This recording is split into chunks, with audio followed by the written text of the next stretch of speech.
Decode presented by KEI Wires and Cables.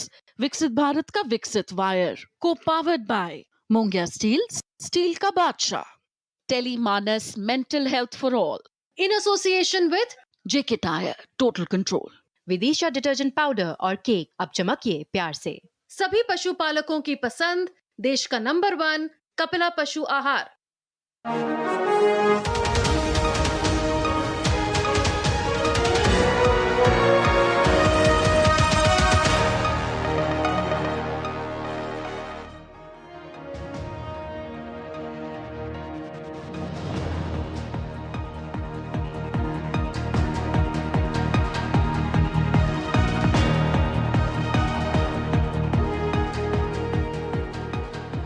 नमस्कार, मैं हूं सुधीर चौधरी और डिकोड में आपका स्वागत है। तो आइए आज की खबरों को आपके लिए डिकोड करते हैं।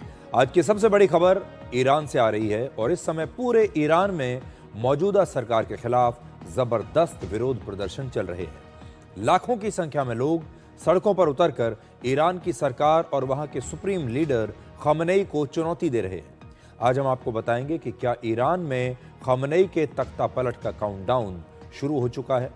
खamenei ने आज वहां के नेशनल टीवी पर एक भाषण दिया जिसमें उन्होंने कहा कि वो इस विद्रोह के सामने बिल्कुल नहीं झुकेंगे और उन्होंने अमेरिका पर इस विद्रोह को भड़काने और समर्थन देने का आरोप लगाया है। दूसरी तरफ अमेरिका के राष्ट्रपति डोनाल्ड ट्रंप ने कहा है कि अगर ईरान की सरकार ने विद्रोहियों पर, प्रदर्शनकारियों पर जरा भी सख्ती बरती तो अमेरिका ईरान में दखल देने के लिए बिल्कुल तैयार बैठा है। इसलिए वेनेजुएला का पूरा ड्रामा आपने देख लिया, अब ऐसा लगता है कि अगला फ्लैश पॉइंट है ईरान। इसके बाद हम आपको अमेरिका की हेल्थ इमरजेंसी के बारे में बताएंगे। अमेरिका में 77% युवा जंक फूड और अल्ट्रा प्रोसेस्ड फूड खाने की वजह से इतने अनफिट हो चुके हैं कि उन्हें सेना में भी भर्ती नहीं किया जा सकता। अमेरिका ने अब अपने लोगों के खाने पीने में बदलाव लाने के लिए एक नया डाइट प्लान जारी किया है जिसमें लोगों से कहा गया है कि वो जंक फूड और अल्ट्रा प्रोसेस्ड फूड खाना छोड़ दें और हरी सब्जियां, अनाज और फल जैसी प्राकृतिक चीजें अपने भोजन में खाएं। आज हम आपको ये दिखाएंगे कि अमेरिका ही नहीं, भारत में भी अब इसी प्रकार का डाइट प्लान लागू करने का समय आ गया है।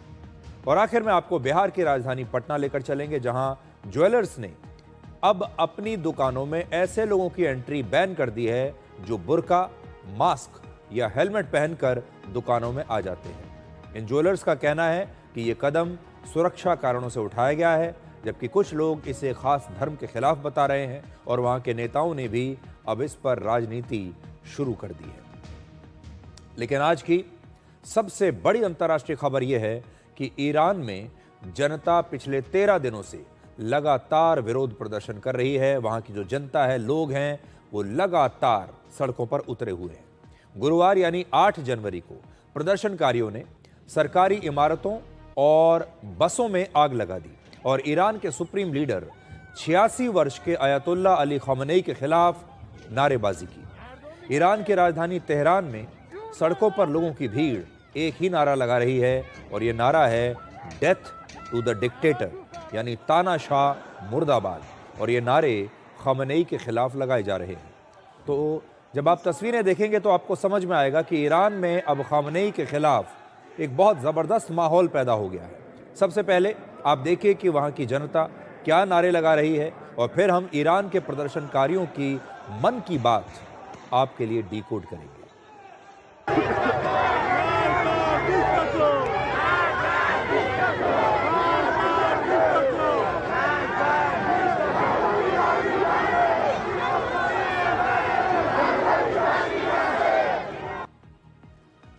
इन प्रदर्शनकारियों ने ईरान के आखिरी शाह के निर्वासित बेटे और क्राउन प्रिंस 65 वर्ष के रजा पहलवी की ईरान में वापसी के लिए भी नारे लगाए हैं। वो चाहते हैं कि रजा पहलवी ईरान में अब वापस आएं और वही ईरान के क्राउन प्रिंस हैं। रजा पहलवी को इस आंदोलन का एक बहुत बड़ा चेहरा माना जा रहा है और वो इस समय अमेरिका में है और उन्होंने अपने समर्थकों से ईरान की सड़कों पर उतरने और खamenei का विरोध करने की अपील की थी। पहले ये कहा जा रहा था कि आज यानी शुक्रवार को ईरान में बहुत बड़े विरोध प्रदर्शन हो सकते हैं।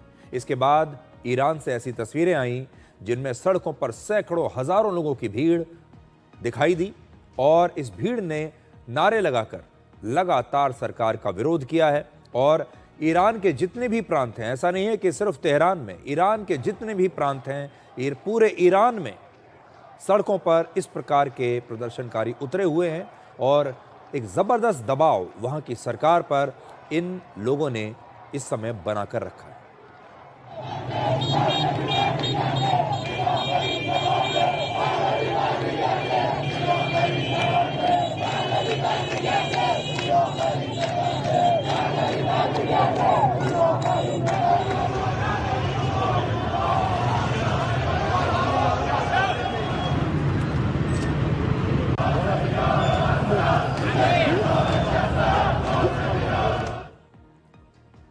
इसके बाद 8 जनवरी को पूरे ईरान में इंटरनेट और टेलीफोन की सर्विसेज को बंद कर दिया गया और वहां करीब 18 घंटों तक एक प्रकार का डिजिटल ब्लैकआउट रहा। और ये इसलिए किया गया ताकि ईरान में जो ये विरोध प्रदर्शन हो रहे हैं ये सोशल मीडिया तक ना पहुंचे, ये दुनिया तक ना पहुंचे और पूरी दुनिया जो है ईरान से कट जाए, किसी को पता ही ना चले कि ईरान में इस समय हो क्या रहा है। आज दोपहर को वहां इंटरनेट की सर्विस दोबारा से शुरू की गई है, लेकिन इसकी स्पीड बहुत ही धीमी कर दी गई है और टेलीफोन की सर्विस अभी तक वहां पर शुरू नहीं की गई है। तो स्पीड इसलिए धीमी कर दी गई है ताकि कोई भी व्यक्ति वहां से कोई वीडियो सोशल मीडिया पर अपलोड ना कर सके, सोशल मीडिया पर कोई वीडियो वहां से बाहर ना आए। यानी ईरान में इस समय क्या हो रहा है इसकी स्पष्ट जानकारी किसी को नहीं मिल पा रही और वहां के करीब 8.5 करोड़ लोग पूरी दुनिया से एक प्रकार से कटे हुए हैं। आज ईरान के दूसरे सबसे बड़े शहर में भी लाखों लोग सड़कों पर उतर आए हैं और इस शहर का नाम है मशहद और यहाँ शिया मुसलमानों का एक बहुत बड़ा तीर्थ स्थल है। इन प्रदर्शनों की वजह से ईरान की आर्थिक जो बदहाली है वो इसकी एक बहुत बड़ी वजह है। ये सारे लोग जो उतर कर आ रहे हैं, कट्टरवाद तो एक वजह है ही, जो इस समय की सरकार है उसके कट्टरवाद के खिलाफ तो बहुत पहले से प्रदर्शन चल रहे हैं, लेकिन इस बार जो विरोध प्रदर्शन हुए हैं, लोगों का ये जो गुस्सा है, इसकी वजह है ईरान की आर्थिक बदहाली। ये आंदोलन ईरान के सभी 31 प्रांत और 100 से ज़्यादा शहरों में अभी फैल चुका है और सब लोगों को जो नाराज़गी है वो ये है कि इस समय ईरान की जो अर्थव्यवस्था है वो बहुत ख़राब हो चुकी है, लोगों के जीवन पर उसका बहुत गहरा असर पड़ रहा है, महंगाई ज़बरदस्त है और वर्ष 2022 के बाद इसे ईरान में अब तक का सबसे हिंसक और सबसे बड़ा विरोध प्रदर्शन बताया गया है। अब तक इसमें 34 प्रदर्शनकारी और 4 सुरक्षाकर्मी मारे गए हैं और 2200 से ज़्यादा लोगों को अब तक वहां की सरकार गिरफ्तार कर चुकी है। हालांकि जो पश्चिमी देशों का मीडिया है उसके मुताबिक मरने वालों की संख्या इससे कहीं ज़्यादा है और ईरान की सरकार और पुलिस मरने वालों की ठीक संख्या अभी बता नहीं रही है। अमेरिका के राष्ट्रपति डोनाल्ड ट्रंप ने एक बार फिर से ईरान पर एक्शन लेने की धमकी दी है और कहा है कि ईरान की जनता सत्ता परिवर्तन चाहती है और अमेरिका लगातार ये जो बयान है इस प्रकार के वो देता जा रहा है कि हम इन प्रदर्शनकारियों के साथ हैं। आज दुबई और तुर्की से ईरान जाने वाली 34 फ्लाइट्स को रद्द कर दिया गया। तो आप इससे अंदाज़ा लगा सकते हैं कि एक के बाद एक जब फ्लाइट्स रद्द हो रही हैं दूसरे देशों से आने वाली, तो इसका मतलब उस देश के हालात ठीक नहीं हैं। ईरान में अब हालात कंट्रोल से बाहर हो रहे हैं। वहाँ की सरकार इस आंदोलन को रोकने की जितनी कोशिश कर रही है, यह आंदोलन उतना ही उग्र होता जा रहा है और ऐसा लग रहा है कि यह सिर्फ एक विरोध प्रदर्शन नहीं है, बल्कि ईरान में सत्ता परिवर्तन का काउंटडाउन शायद शुरू हो चुका है।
तो ये तस्वीरें आपने देखी और इन तस्वीरों से आप समझ गए होंगे कि ईरान में जो हालात हैं इस समय किस प्रकार के हैं।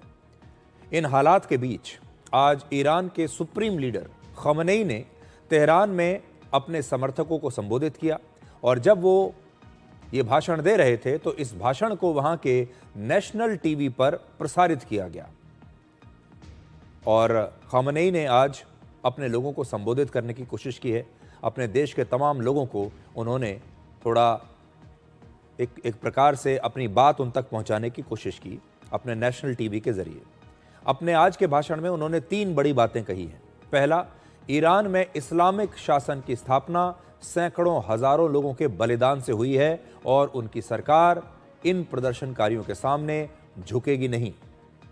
तो पहली चीज तो यह आ गई है कि खमनेई बिल्कुल भी कमजोर नहीं पड़ रहे हैं, झुकने के लिए तैयार नहीं है, कॉम्प्रोमाइज करने के लिए बिल्कुल तैयार नहीं है। इससे यह पता चलता है कि खमनेई इन प्रदर्शनकारियों पर सख्ती कर सकते हैं और आगे चलकर और ज्यादा सख्ती करेंगे, क्योंकि अमेरिका लगातार ये कह रहा है कि अगर खमनेई ने, उनकी सरकार ने इन प्रदर्शनकारियों पर सख्ती की तो फिर अमेरिका ईरान में दखल अंदाजी करेगा। दूसरी बात जो खमनेई ने कही वो ये कि अमेरिका के राष्ट्रपति डोनाल्ड ट्रंप के हाथ ईरान के लोगों के खून से रंगे हुए हैं और ट्रंप को अपने देश की समस्याओं पर ध्यान देना चाहिए और अपने काम से काम रखना चाहिए। उन्होंने ये आरोप लगाने की कोशिश की है कि इन सब के पीछे अमेरिका का हाथ हो सकता है, अमेरिका इन लोगों को भड़का रहा है और समर्थन दे रहा है।